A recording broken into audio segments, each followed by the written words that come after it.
تم لوگ حشر میں ننگے پاؤں، ننگے جسم اور بن ختنہ اٹھائے جاؤ گے۔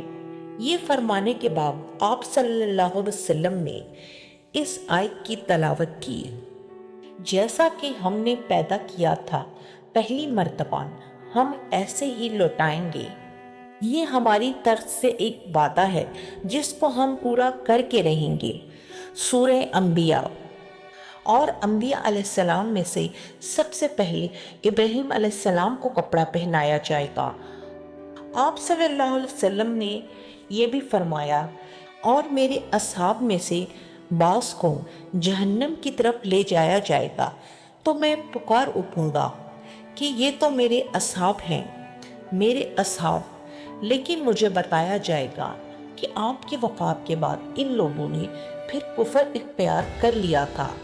اس وقت میں بھی وہی جملہ کہوں گا جو نیک بندے عیسیٰ علیہ السلام کہیں گے، جو نیک بندے عیسیٰ علیہ السلام کہیں گے۔ جب تک میں ان کے ساتھ تھا، ان پر نگران تھا، اللہ تعالیٰ کی ارشاد تک۔